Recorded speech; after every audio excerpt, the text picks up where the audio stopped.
So ఏడాది పాలన పూర్తయిపోయింది.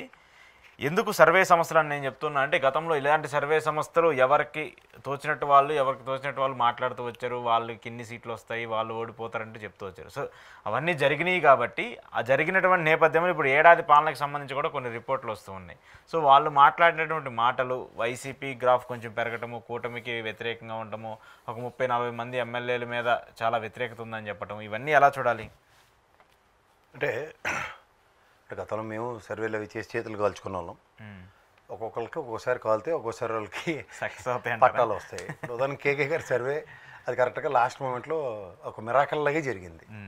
ఆయన ఎవరో కూడా ఎవరికే తెలియదు. ఆయన ఎక్కడి నుంచి తీసుకొచ్చి ఇచ్చాడు డేటా, వాటితో 100% యాక్యురసీ మెయింటైన్ చేసుకోవాలి. అవును. సో అంచేత ఎలా ఉంటాయంటే కొన్ని ఆ రోజుకి ఆయన కింగ్. గతంలో ఇప్పుడు మస్తాన్ గారు ఉన్నారు, మా మస్తాన్ గారు, ఆయన నానా తిప్పలు పడి ఆయన యాక్యురసీ వల్ల దాన్ని బూడిదలో పోసిన పన్నీర్ అయింది. నేను సంక్షేమ పథకాల మీద అందిన ప్రజల యొక్క డేటాతో నేను చేసిన నానా మీ మునిబాబు గారు, మా మునిబాబుది కలిపి నాది కొంప కొల్లేరైంది. అంటే చెప్తున్నా, ఇవి ఎలా ఉంటాయంటే ఒక్కొక్కరిది ఒక్కొక్క కోణం ఉంటుందండి. ఈ కోణాన్ని మనం ఇప్పుడు దానికి సంవత్సరం ముందు ఆయన చేశారు, సంవత్సరం పరిపాలన మీద ఆయన చేశాడు. సో ఖచ్చితంగా ఈ సంక్షేమ పథకాలు అందేయా లేదా, లేకపోతే ప్రభుత్వ పాలన ఎలా ఉంది, ఈ రోజు కొత్త యాక్టివిటీ ఒక ఫర్ ఇన్స్టెంట్ ఒక నియోజకవర్గానికి సంబంధించిన యాక్టివిటీస్ ఏమైనా కొట్టొచ్చినట్టు కనబడుతుంటే వాటన్నిటి మీద ప్రజల ప్రతిస్పందన కొంచెం ఫేవర్ ఉంటుంది, నెగిటివ్ ఉంటుంది, వీటితో లీడ్ అవుతాయి.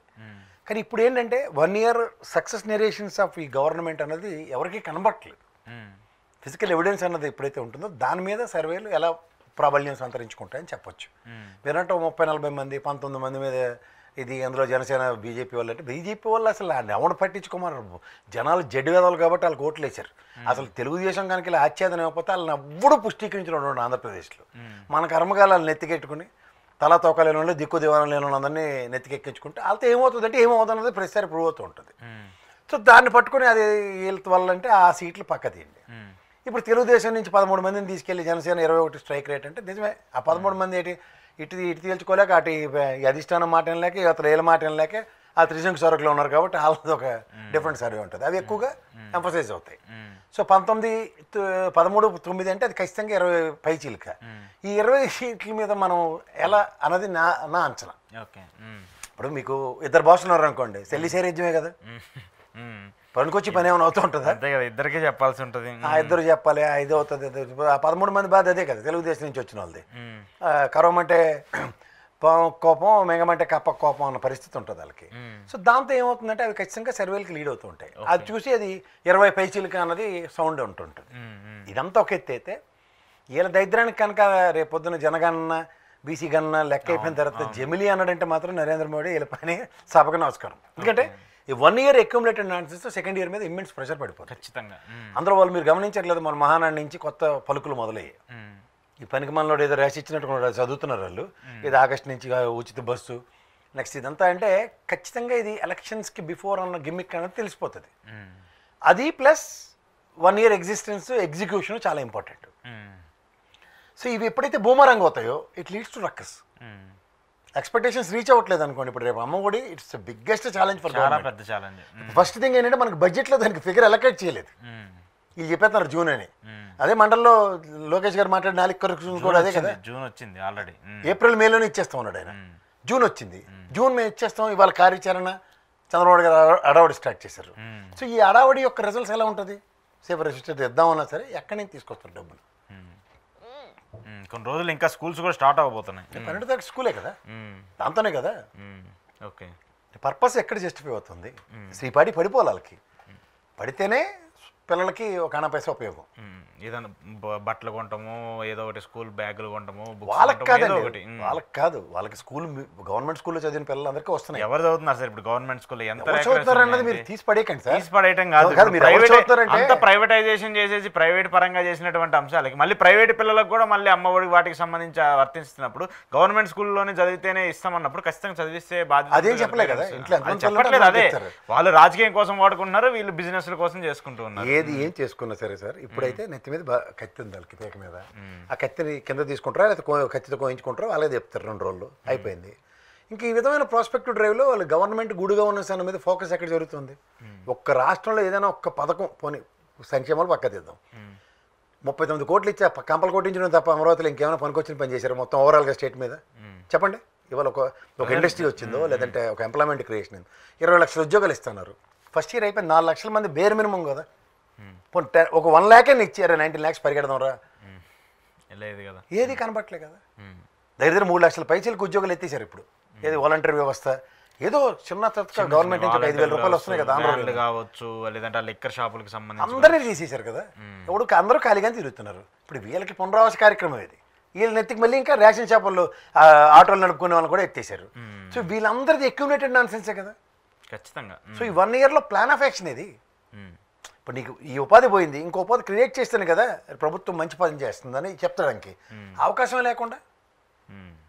ఓకే, ఇప్పుడు ఆటో వాళ్ళకి పిలిచి నేను మొన్న చెప్పినట్టు, అరే మీకు ఇది గవర్నమెంట్ పథకం కింద ఇస్తున్నాం, లోన్ శాంక్షన్ అయింది, ఈ డబ్బులు మీరు తీసుకుని ఇన్స్టాల్మెంట్ ఎంత కట్టండి, ఇలాంటిది చెప్పారు అనుకోండి, వాళ్ళు ఆలోచిస్తారు ఇవ్వడానికి వెనక ముందు ఆర్డర్. లేరు బాబు రేషన్ షాపులు వద్దన్నారు, మనం ఏదో స్వయం ఉపాధి పథకం కింద ఇండిపెండెంట్గా బతకడానికి ఏదో అవకాశం కల్పిస్తున్నారు కదా అని మాట్లాడడానికి ఛాన్స్ ఉంటుంది కదా. అవేవి లేనప్పుడు అది గవర్నమెంట్కి ప్రెషరే కదా. ఖచ్చితంగా రీఅకామిడేట్ ఇప్పుడు ఓట్లేసి ఉంటారు, ఖచ్చితంగా ఒక నెగిటివ్ ఇంపాక్ట్ వస్తుంది. అది ఓట్ల సంగతి తీయండి సార్ పక్కకి, గవర్నమెంట్కి టాస్కే కదా అది. ఇన్ని వేల మందిని అకామిడేట్ చేయాలి ఎలా. సో ఇవన్నీ అక్యుములేటెడ్ అంటాను. వీటికి రిజల్యూషన్ ఇవాళ రాత్రి లేడీకి లేచిందే ప్రయాణం కాదు కదా. ఇన్ని వేల మంది, ఇన్ని లక్షల మంది మీద నిర్ణయాలంటే ఎలాంటి నిర్ణయాలు తీసుకోవాలి? ఖచ్చితంగా టఫే కదా అది. ఆ గవర్నమెంట్ టఫ్ టాస్క్లు కోర్ తెచ్చుకున్నారు, నోటబుల్ సిచ్యువేషన్స్. లేకపోతే మేము ఇప్పుడు రైతు రుణమాఫీ నేను చేస్తాను అని చెప్పి చంద్రబాబు నాయుడు గారు గవర్నమెంట్ వచ్చింది 14 నుంచి 19. జగన్మోహన్ నేను చేస్తానని చెప్పలే కదా. వీళ్ళు పెద్దానికి తగ్గుతున్నామా అని చేస్తామని వచ్చి ఇప్పుడు అది పేక మీద తాళే తెచ్చుకున్నారు కదా. అదే కదా నెగిటివిటీ. ఆ నెగిటివిటీని వాళ్ళే ఎంటర్టైన్ చేయాలంటే మన వెనకాల పేపర్లు ఉన్నాయి, ఆ పచ్చడోడు ఏది రాస్తే అది ఓరగా పెడతాను నీకేం పర్లేదు అనుకుంటే అవ్వదు కదా. ఓకే, సో ఆ నెగిటివ్ ఇంపాక్ట్ అయితే కనిపిస్తుంది జనాల్లో క్లియర్గా కనబడుతున్నాయి. అందుకే సర్వేలు తాత్పర్యం. సర్వేలు మీకు ఇంకోటి చెప్తా సార్, వాళ్ళు మూడ్ ఆఫ్ ద నేషను లేదంటే ఇదేదో అనుకుందారో ఒకసారి ఒక ర్యాండమ్ శాంప్లింగ్ జరుగుతూ ఉంటుంది ప్రతి ఒక్కరిది. ఈవెన్ గవర్నమెంట్ కూడా ఇంటెలిజెన్స్ విల్ గెట్ ఇన్ఫర్మేషన్స్. ఇవి వీటితో రెక్టిఫికేషన్ ఎర్రర్స్ చాలా ఇంపార్టెంట్. రెక్టిఫికేషన్ ఆఫ్ ఎర్రర్స్ కనుక జరిగితే ఆ ఎర్రర్కి గవర్నమెంట్ పరంగా ఏమన్నా దగ్గర ప్రజలు గమనిస్తూ ఉంటారు. అరే ఉదాహరణకి వాలంటీర్ వ్యవస్థ తీశారు, రేషన్ షాప్ డీలర్లు తీశారు, ఎగ్జాంపుల్స్ ఇవే చెప్పాలి. వీటికి రీప్లేస్మెంట్ జరుగుతుంది గవర్నమెంట్ పరంగా అన్నప్పుడు గవర్నమెంట్కి నెగిటివ్ యాడ్ అవ్వదు. ఎత్తేస్తున్నారు అనుకున్న కార్యక్రమం ఇదేటర్, ఇది ఎత్తిపోతల పథకంకి వచ్చాము మనం, ఇది ఒక దగ్గర స్టాగ్నేట్ అవుతుంది. ఓకే, మీ ఉద్యోగం పోయింది, మీరు ఇంట్లో ఏం చెప్తారు, చాలా ఇబ్బందిగా ఉంది, చాలా కష్టంగా. ఇది ఒక 5-6 ప్రభావితం చేస్తుంటారు. ఖచ్చితంగా ఉంటుంది కదా. 5-6 దాకా మా పరిస్థితి బాగుందిరా, వాళ్ళు చూడు ఎలా అయిపోయారు, ఆ బాబుకి ఉద్యోగం పోయిందట అన్నది యాడెడ్ అక్యుములేషన్. యాడెడ్ అక్యుములేషన్ ఒకసారి స్టార్ట్ అయితే తాగదు, ఆ నెగిటివ్ ఇంపాక్ట్ ఎక్కువ. అదే ప్రతి కూడా అన్వయించుకొని వస్తూ ఉంటారు. రేపు పొద్దున మావాడికి ఏమొస్తుందో, వీడికి సచివాలయ ఉద్యోగం వచ్చిందంటే ఈయన ఆల్రెడీ వాళ్ళు అక్కడెక్కడికో డిపార్ట్మెంట్కి వేసారు, అక్కడ కింద మీద పడుతున్నాడు, పొరపాటుని తీసేస్తే అనవసరం డిస్కషన్ నెగిటివ్. వాలంటీర్లు తీసేశారు కదా, సచివాలయ ఉద్యోగం కూడా తీసేస్తారు, భయం ఉంటుంది కదా. ఆ భయం అవన్నీ పెరుగుతుంటాయి. ఈ పెరిగిన దానికి ఎక్కడికి, ఇదంతా ప్రభుత్వం మీద కదా. ఖచ్చితంగా అది దాన్ని నోటిఫై చేయాలి. ఆ నోటిఫై చేయడానికి వీళ్ళ దగ్గర సమాయత్తమే లేరు. ఎక్కడికక్కడ పెద్దానికి ఆవ్యాసంలో ఏదైనా జగన్మోహన్ రెడ్డి, మా అంబేద్కర్ గారు ఇలా విగ్రహం చూపించారే బాబు దేశాన్ని ఇలా ముందుకు నడిపించారు అంటే వీళ్ళు అంబేద్కర్ గారి బదులు జగన్మోహన్ రెడ్డి విగ్రహం పెట్టుకున్నారు. అంతా కూటమి వాళ్ళు ఇలా చూపిస్తున్నారు ఆయన పక్కన. ఏటైనా సరే జగన్మోహన్ రెడ్డి ఈ నుంచే ఏటా నీకు ఇప్పుడు చేయగలిగిందంటే జగన్మోహన్ రెడ్డి అప్పుడు ఎక్కడో అగ్గిపెట్టి పెట్టి వెళ్ళిపోయాడు. అగ్గిపెట్టి చూస్తుండగానే నాకు ఈ ఐఏఎస్ ఆఫీసరు జగన్మోహన్ తాలూకా అని అనిపిస్తుంది. చేయి కాలితే నేను కాస్తారని చెప్తున్నాడు కానీ అనగానే ఈ మావాడు వాడు పులియారికి వెళ్ళిపోతాడు పౌడర్ డబ్బాడు. ఇది ఇప్పటికీ ఆగట్లేదండి, రావణ కాస్ట్లాగా వెళ్ళిపోతున్నాడు. ఆడ కథలకు అలవాటు పడిపోయారు. ఓకే ఓకే సరే, ఏంటి ఇప్పుడు వైసీపీ గ్రాఫ్ అంటే 30% ఏమో ఓటర్స్ కూటమికి సంబంధించిన ఓటర్స్ లాస్ అవుతున్నారు, ఒక నెగిటివ్ ఇంపాక్ట్ ఉంది, ఎమ్మెల్యేలు కావచ్చు, ఇవన్నీ కూడా మనం చూస్తూ వచ్చాము.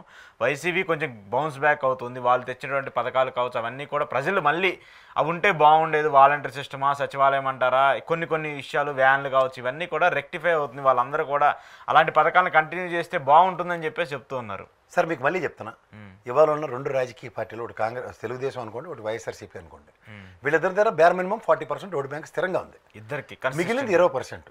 20%లో ఈ జనసేన ఎందుకు పనికిరాని బీజేపీ, ఎందుకు పనికిరాని కాంగ్రెస్ పంచుకుంటే 10. ఉనికిని మేము ఉన్నామని అప్పుడప్పుడు నిద్ర లేచే సిపిఐ వల్ల అవన్నీ 10%. మిగిలింది 10% అనిశ్చితి, యాంటీ ఇన్కంబెన్సీ. ఇది ఎంత లీడ్ అవుతుంది? 10కి 10 యాంటీ ఇన్కంబెన్సీ అంటే భగవంతుడు కూడా కాపాడలేదు. గతంలో తెలుగుదేశాన్ని కాపాడలేదు, మొన్న జగన్మోహన్ రెడ్డిని కాపాడలేదు.